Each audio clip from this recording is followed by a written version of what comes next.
من يهده الله فلا مضل له ومن يضلله فلا هادي له وأشهد أن لا إله إلا الله وحده لا شريك له وأشهد أن محمدا عبده ورسوله أرسله بالحق بشيرا ونذيرا وداعيا إلى الله بإذنه وسراجا منيرا يا أيها الذين آمنوا اتقوا الله حق تقاته ولا تموتن إلا وأنتم مسلمون يا أيها الناس اتقوا ربكم الذي خلقكم من نفس واحدة وخلق منها زوجها وبث منهما رجالا كثيرا ونساء واتقوا الله الذي تساءلون به والأرحام إن الله كان عليكم رقيبا يا أيها الذين آمنوا اتقوا الله وقولوا قولا سديدا يصلح لكم أعمالكم ويغفر لكم ذنوبكم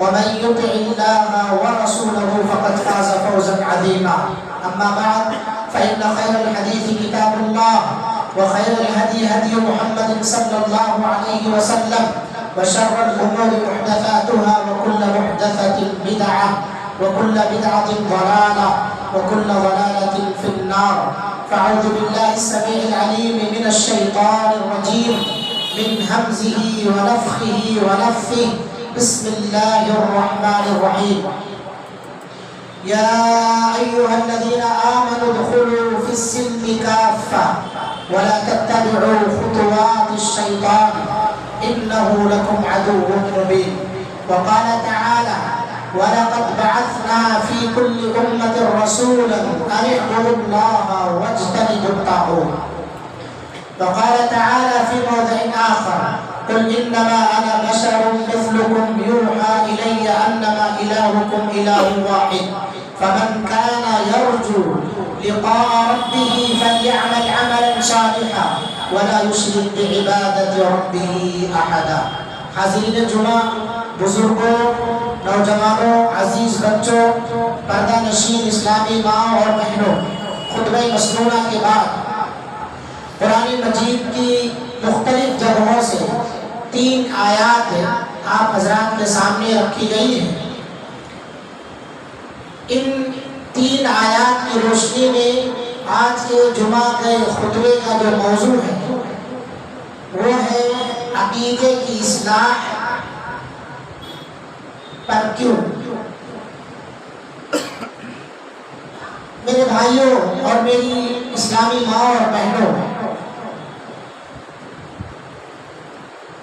جو آیتیں آپ حضرات کے سامنے رکھی گئی ہیں ان آیات کے اندر اللہ رب العالمین نے مخاطب کرتے ہوئے مومنوں کو اور اسی طرح سے انبیاء کرام کے مقاصد کو بیان فرمایا اللہ تعالیٰ نے پہلی آیت جو آپ حضرات کے سامنے رکھی گئی مومنوں کو خطاب کرتے ہوئے کہا ادخلوا فی السلم کافہ اے ایمان والو اسلام میں مکمل طور سے داخل ہو جاؤ ولا تتبعوا خطوات الشیطان اور شیطان کے راہ کی اتباع اور پیروی نہ کرو کیوں نہ کرو انہ لکم عدو مبین اس لیے کہ شیطان تمہارا کھلا ہوا دشمن ہے اور جب شیطان کے راستے کی پیروی کرو گے دشمن ہے وہ جب تو ہمیشہ تمہیں ذلیل کرنے کی رسوا کرنے کی تمہیں نیچا دکھانے کی اور کھلے لفظوں میں کہا جائے سیدھے جہنم میں لے جانے کی فراق میں رہے گا کیونکہ اس نے رب سے وعدہ کیا ہے الا عبادک منهم المخلصین میں تیرے ہر بندے کو گمراہ کرنے کے لیے اس کے ہر نیک راستے پر بیٹھوں گا سوائے تیرے مخلص بندوں کے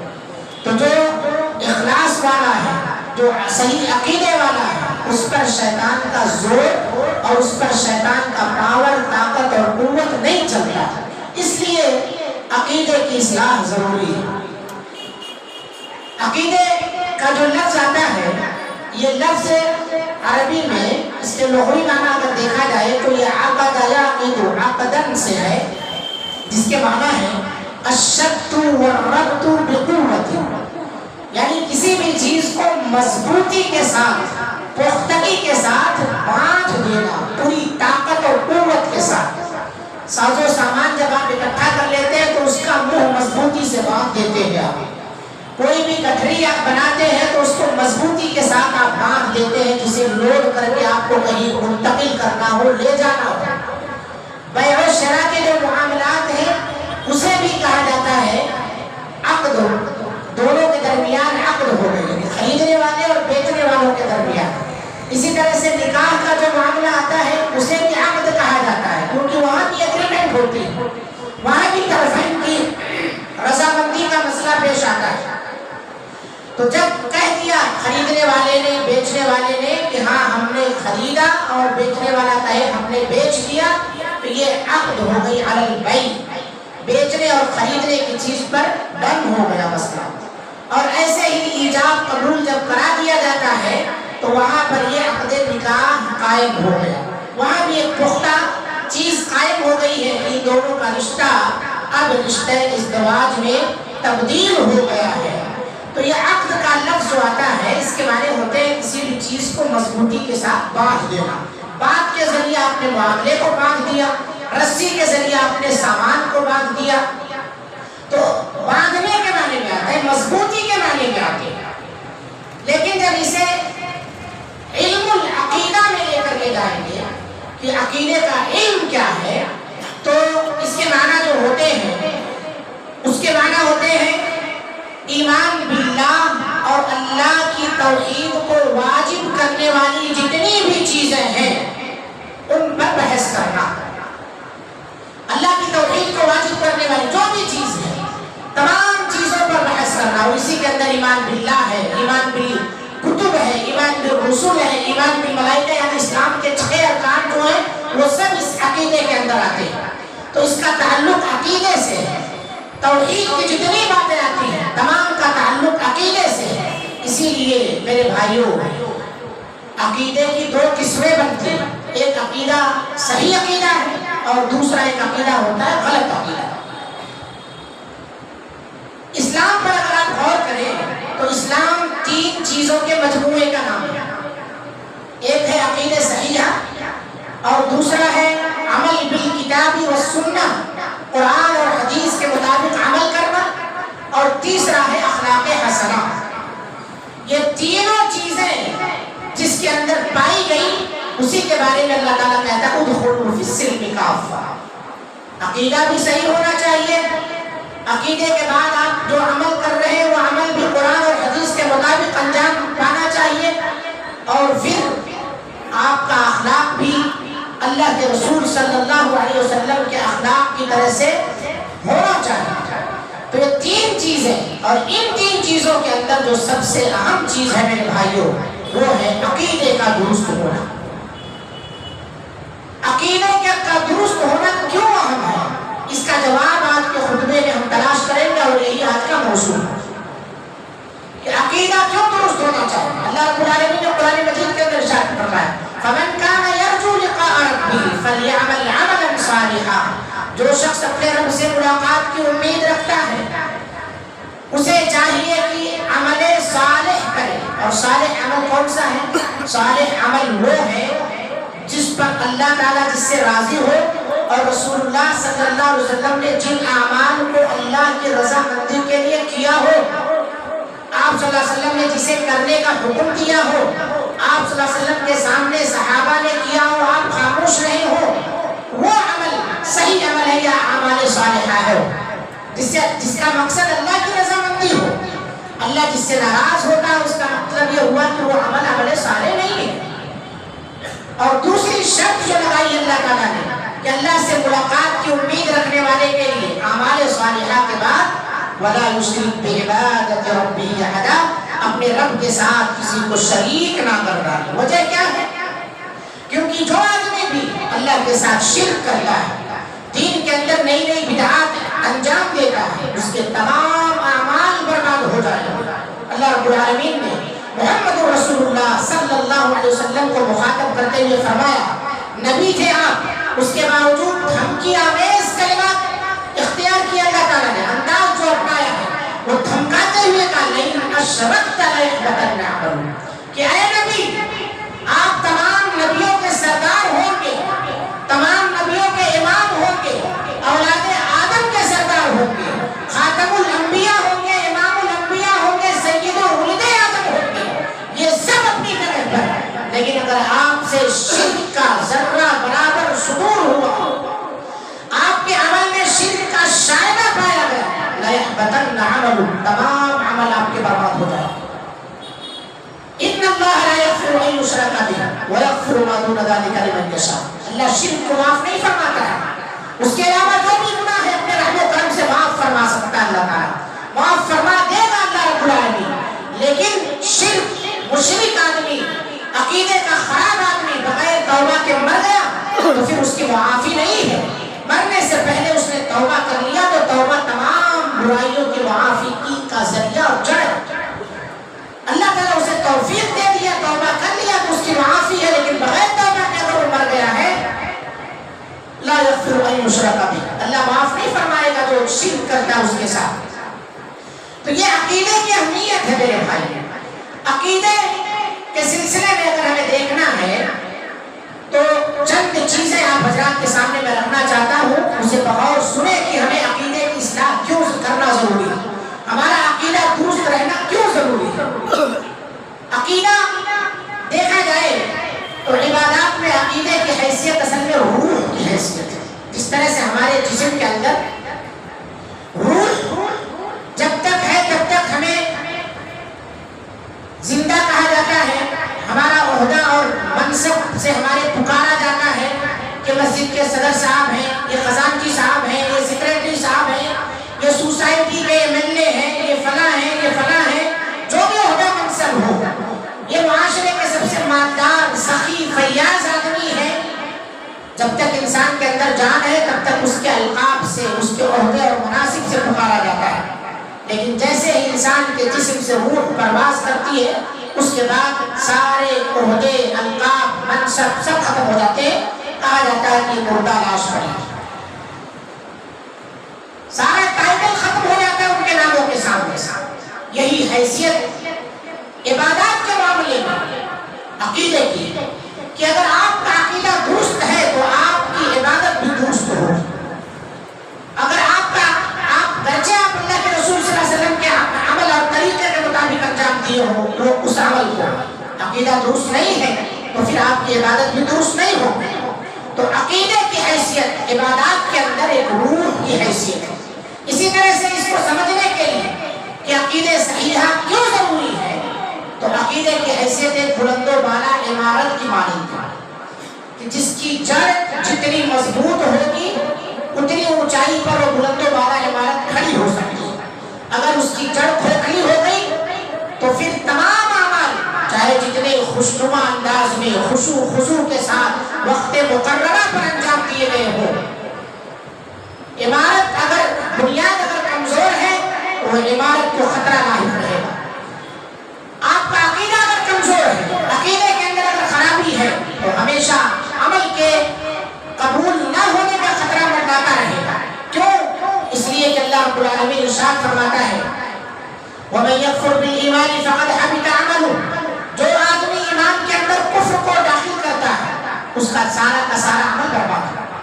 دوسری جگہ اللہ تعالیٰ نے ارشاد فرمایا وَقَدِمْنَا إِلَىٰ مَا عَمِلُوا مِنْ عَمَلٍ فَجَعَلْنَاهُ هَبَاءً مَنثُورًا، جو لوگ بھی میرے پاس عملوں کا پہاڑ لے کر کے آتے ہیں لیکن عقیدہ درست نہیں ہے تو ہم اس کو ہوا میں بکھیر دیتے ہیں۔ کالعہن المنفوش، دھنی ہوئی روئی کی مانند انسان کو اللہ اڑا دے گا تو اعمال کی کیا حیثیت ہے؟ وَتَكُونُ الْجِبَالُ كَالْعِهْنِ الْمَنفُوشِ، پہاڑوں کو اللہ تعالیٰ بکھیر دے گا تو اعمال کی کیا حیثیت رہ جائے گی؟ اور وہ بھی ایسا عمل جس کی بنیاد درست نہ ہو، جس کے اندر عقیدہ درست نہ ہو۔ اور عقیدے کی حیثیت اس کو اگر پتہ لگانا ہے تو ایسے پتہ لگائیے کہ عقیدے کی حیثیت درخت کے جڑ کی مانند ہے۔ جب تک درخت کا جڑ صحیح سالم ہے تب تک وہ درخت ترقی کرتا ہے، اس کے اندر ہریالی آتی ہے، پھل دیتا ہے، پتے اس کے اندر ہرے نکلتے ہیں، لیکن جیسے ہی جڑ سوکھ جائے، اس کو کیڑے لگ جائے تو ویسے درخت دھیرے دھیرے سوکھنا شروع ہو جاتا ہے اور پھر پھل دینا بند کر دیتا ہے۔ ایک دن ایسا آتا ہے کہ وہ صرف ایک کھوکھلی لکڑی کے مانند، سوکھی لکڑی کے مانند ہو جاتا ہے۔ انسان جب اس سے کوئی فائدہ حاصل نہیں کرتا اسے کاٹ دیتا ہے، کاٹ کر کے آگ کے حوالے کر دیتا ہے، جلا کر کے ایندھن بنا دیتا ہے۔ ایسے ہی انسانی اسلام کے اندر عبادات کے معاملے میں حیثیت ہے کہ جب تک عقیدہ درست ہے تب تک آپ کا عمل درست ہوگا، عقیدہ درست نہیں ہے تو آپ کا عمل درست نہیں ہوگا۔ اس کی مثال دیکھیے، صحیح مسلم کے اندر کتاب الایمان میں امام مسلم رحمۃ اللہ علیہ حضرت عائشہ رضی اللہ عنہا کے حوالے سے حدیث لائے۔ مکہ کے اندر ایک شخص تھا، بہت مالدار آدمی تھا وہ۔ آج کے مالداروں کی وقات اور حیثیت اس کے سامنے کچھ بھی نہیں، بہت مالدار آدمی تھا۔ اس نے ملک شام سے 2000 اونٹ منگوائے تھے، 2000 اونٹ بھیج کر کے وہاں سے سامان اور غلے منگوائے تھے، راشن منگوایا تھا ملک شام سے، کیونکہ مکہ والوں کی تجارت ملک شام سے ہوا کرتی تھی، سارا راشن پانی وہیں سے ان کا آتا تھا۔ تو ملک شام سے اس نے 2000 اونٹ بھیجوا کر کے سامان اور غلے اونٹوں پر لگا کر کے منگوائے تھے۔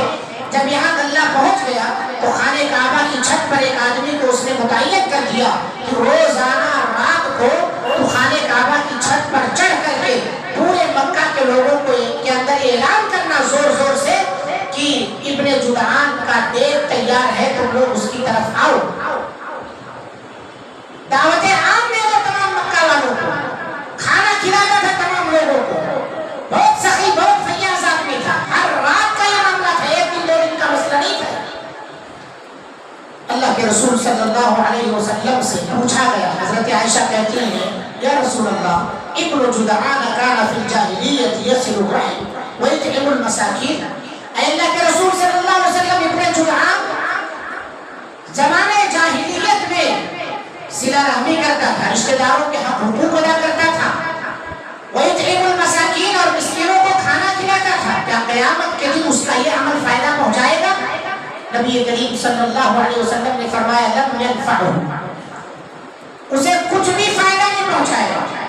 کیوں نہیں پہنچائے گا؟ آپ صلی اللہ علیہ وسلم نے اس کی وجہ بتائی، وَلَمْ يَقُلْ يَوْمًا، اس نے پوری زندگی میں کسی بھی دن یہ نہیں کہا رَبِّ اغْفِرْ لِي خَطِيئَتِي يَوْمَ الدِّينِ، اے اللہ مجھے قیامت کے روز بخش دے، کسی بھی دن نہیں کہا۔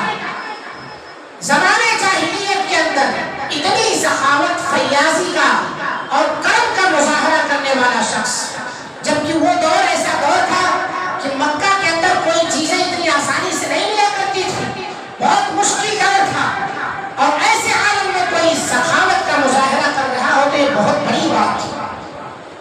مگر اس کے باوجود اللہ کے رسول صلی اللہ علیہ وسلم نے کہا کہ اس کو کوئی بھی فائدہ نہیں پہنچائے گا، اور اس کے دیگ کے بارے میں جو اس نے دیگ چڑھایا تھا کہ بلاؤ سب کو دیگ کی طرف، تو جو دیگ تھی تاریخ کا لکھتے ہیں کہ اتنا بڑا دیگ تھا کہ اونٹ پر بیٹھا سوار آدمی اس سواری پر بیٹھے بیٹھے اس کی دیگ میں سے کھانا نکال کے کھا سکتا تھا، اتنا بڑا دیگ۔ آج بھی ایک جگہ کا دیگ بہت مشہور ہے، اس کے اندر گھس جاتے ہیں، سیڑھی لگاتے ہیں، سب لوگ اس کے اندر اپنا دان پن ڈالتے رہتے ہیں۔ یہ سب ساری چیزیں بیکار ہیں، سب بیکار ہے جب تک عقیدہ درست نہیں ہوگا۔ ابن جدعان کا یہ واقعہ ذہن میں رکھیے، عقیدہ درست نہیں ہے تو دنیا کے اندر ساری سماجی خدمات بیکار ہے، آخرت میں اس کا کوئی بھی فائدہ نہیں۔ دنیا میں مل سکتی ہے لیکن آخرت میں آپ امید نہ رکھیے کہ اللہ رب العالمین آخرت میں آپ کو کچھ فائدہ پہنچائے گا۔ اس لیے میرے بھائیوں، عقیدے کا درست کرنا بہت ضروری ہے۔ لوگ چوراہوں پر آ کر کے پیسہ بانٹتے ہیں ماہ رمضان میں، لوگ چوراہوں پر بیٹھ کر کے غریبوں اور مسکینوں کے اندر پیسے اڑاتے ہیں۔ عقیدہ درست رکھو پہلے، عقیدہ درست نہیں ہوگا تو یہ 100 کی، 500 کی، 1000 کی نوٹیں، 2000 کی نوٹیں کچھ بھی کام دینے والی نہیں ہے۔ گڈیاں آپ بکھیرتے لوگوں کے اندر، عقیدہ درست نہیں ہے تو یہ ساری کی ساری چیزیں دنیا کے اندر ہی رہ جائیں گی، آخرت میں ذرہ برابر بھی فائدہ آپ کو نہیں پہنچائے گا۔ اور اس کی ایک اور مثال دیکھیے، عقیدے کی اصلاح کیوں ضروری ہے۔ آپ سب جانتے ہیں ہمارے نبی جناب محمد رسول اللہ صلی اللہ علیہ وسلم کے چچا تھے جن کا نام تھا ابو طالب۔ انہوں نے آپ صلی اللہ علیہ وسلم کا آپ کے 8 دادا کا جب انتقال ہو گیا 8 سال کی عمر میں، 8 سال کی عمر سے لے کر کے ہمارے نبی صلی اللہ علیہ وسلم کی عمر 50 سال ہو گئی، تب تک ابو طالب ہمیشہ سینہ سپر رہے، آپ صلی اللہ علیہ وسلم کا دفاع کرتے رہے، آپ صلی اللہ علیہ وسلم کا باہر سے کوئی بھی فتنہ ہو اس کا ڈٹ کر کے مقابلہ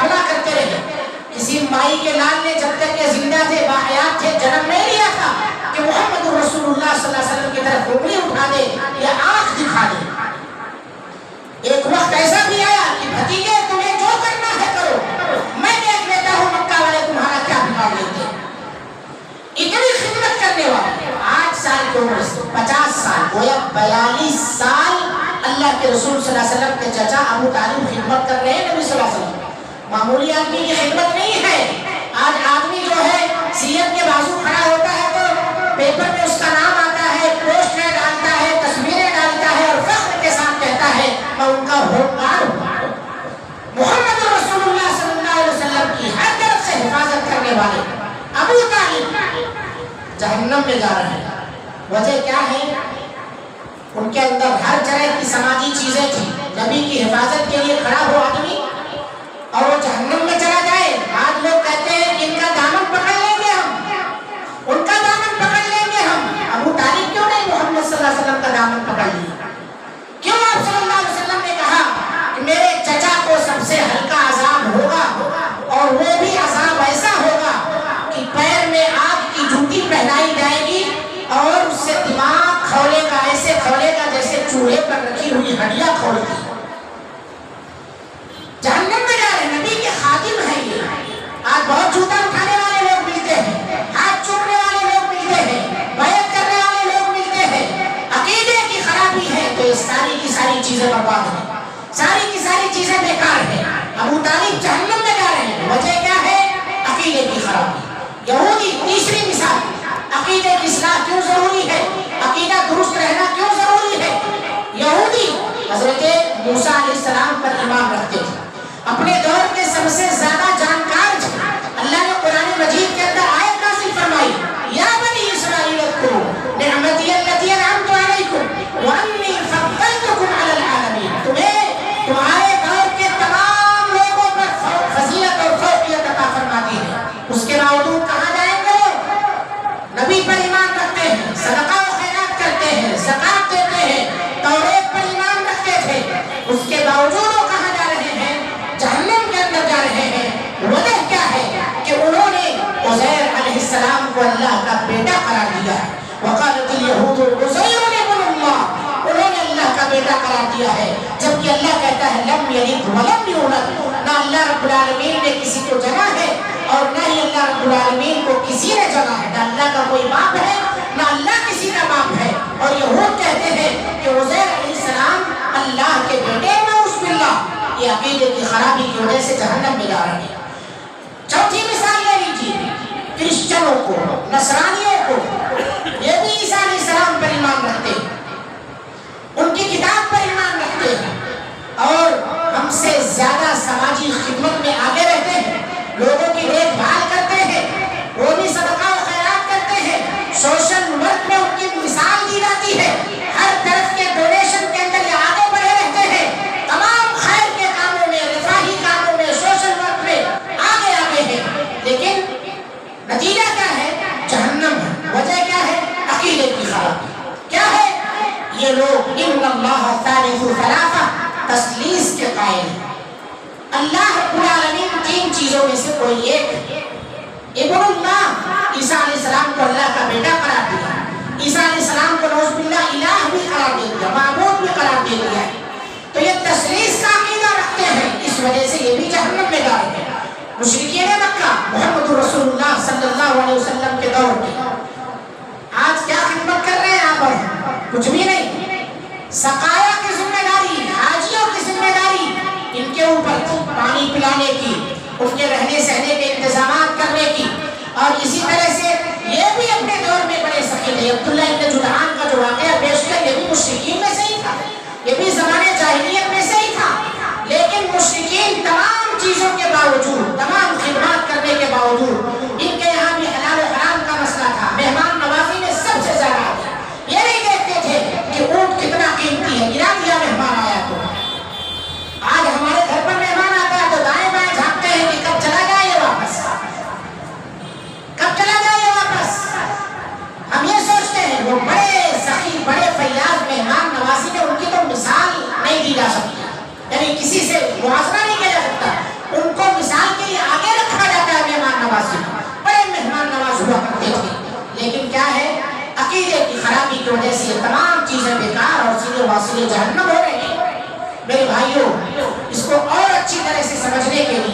میں آپ کو بتاتا ہوں، ایک مثال ذہن میں رکھیں۔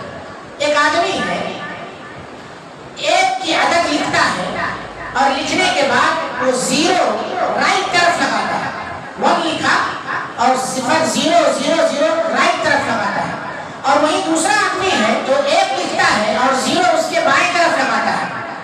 اب کس کی کاؤنٹنگ صحیح ہوگی؟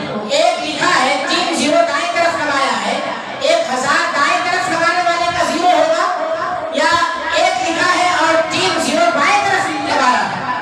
کس کی کاؤنٹنگ صحیح ہوگی؟ جس نے بائیں طرف 3 0 لگایا ہے اس کا 1000 پڑھا جائے گا یا 1 ہی پڑھا جائے گا؟ 1 ہی پڑھا جائے گا۔ جس نے 3 0 2 0 1 0 جو بھی لگایا ہے، 0 لگانے کے بعد 1 0 لگایا رائٹ طرف 10 بن جائے گا، 2 0 لگایا رائٹ طرف 100 بن جائے گا، 3 0 لگایا رائٹ طرف، تو وہ کیا ہوگا؟ یعنی جو بھی عدد لکھنا ہے وہ رائٹ طرف لکھے گا تو گنتی بڑھتی جائے گی، اور اگر بائیں طرف لکھتا ہے 0 لگاتا ہے تو پھر اس کا مطلب وہ 1 ہی رہے گا۔ یہی مثال عقیدے کی۔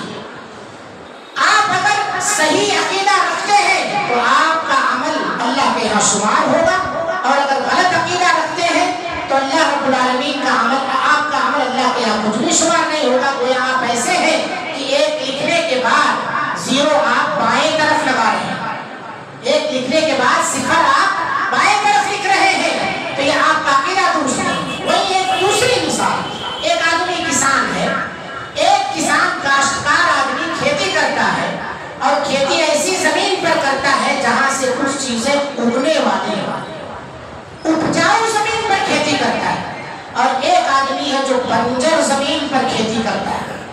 تو اب کس کی کھیتی اس کو نفع پہنچائے گی؟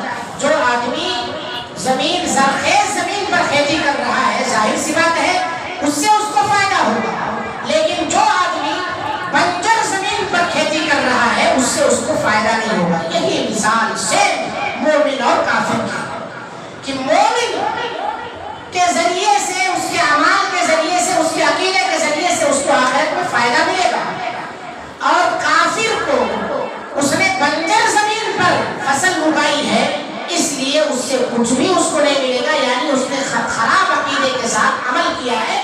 عبداللہ ابن جدعان کی مثال پھر سامنے لے آئیے کہ اس کا عقیدہ درست نہیں تھا۔ اللہ کے رسول صلی اللہ علیہ وسلم نے کہا وَلَمْ يَقُلْ يَوْمًا رَبِّ اغْفِرْ لِي خَطِيئَتِي يَوْمَ الدِّينِ، اس نے ایک دن بھی نہیں کہا اللہ پر ایمان رکھتے ہوئے کہ اللہ مجھے بخش دے، قیامت کے دن میرے گناہوں کو معاف فرما دے۔ یہی حیثیت مومن اور کافر کے درمیان فرق کرنے والی ہے۔ اور آخری اور اہم بات یہ بھی چھٹی دلیل کے طور پر ہم لے سکتے ہیں کہ عقیدے کی اصلاح کیوں ضروری ہے۔ اس کیوں کے جواب میں چھٹویں بات اگر کہا جائے تو یہ ہے کہ قبر کے جتنے بھی سوالات ہیں ان تمام کا تعلق عقیدے سے۔ عقیدہ درست ہے تو آپ جواب دے سکتے من رب کا، تمہارا رب کون ہے؟ جب رب پر ایمان مکمل ہوگا تب نہ ہمارا ایمان تو تعویذ گنڈے پر ہے، ہمارا ایمان لیمو مرچی پر ہے، ہمارا ایمان ناریل اور پھلاؤں پر ہے، ہمارا ایمان تصویروں پر ہے۔ ان کی تصویر لگا دیا دکان کے اندر، کاؤنٹر پر ان کی تصویر لگا دیا برکت کے واسطے، اللہ پر ہمارا ایمان کا ہے۔ اللہ تعالیٰ ارشاد فرماتا ہے کہ مومنوں کو اللہ ہی پر بھروسہ کرنا چاہیے، ہمارا ایمان تو اللہ پر نہیں ہے۔ تو پھر من ربک کا جواب کیا دیں گے؟ آپ کا رب کون تھا؟ نفع نقصان کا مالک کون تھا؟ کیا جواب دیں گے آپ؟ ما دینک، تمہارا دین کیا تھا؟ ومن نبیک، تمہارا نبی کون تھا؟ تو جب نبی کی بات ہی نہیں مانے، کس سے کہانیوں میں اپنے آپ کو ہم زندگی بھر لپیٹے رہے، یا اسی طرح سے بزرگوں کے فرمودات پہ ہم زندگی گزارتے رہے، اللہ کے رسول صلی اللہ علیہ وسلم کی بات کو اوتھینٹک اور سچی نہیں مانے، تو پھر نبی کے بارے میں کیا جواب دیں گے؟ وہ ایسا آدمی کہے گا ہاں لا ادری، ہاں لا ادری، ہائے افسوس مجھے نہیں معلوم، ہائے افسوس مجھے نہیں معلوم۔ میرے بھائیوں، یہ ہے عقیدے کی اہمیت کہ قبر کے سوالات، آپ مرتے ہی سب سے پہلی سیڑھی جو آخرت کی شروع ہوتی ہے قبر کی منزل، وہاں سب سے پہلا جو سوال ہوگا وہ عقیدے سے متعلق ہوگا۔ اس لیے ضرورت ہے کہ اپنے عقیدے کی اصلاح کریں۔ جب عقیدے کی اتنی اہمیت ہے تو اس کے اصلاح کے جو ممد اور معاون اسباب ہیں ان اسباب پر غور کریں۔ انشاءاللہ العزیز اگلے خطبے میں عقیدے کی اصلاح پر جو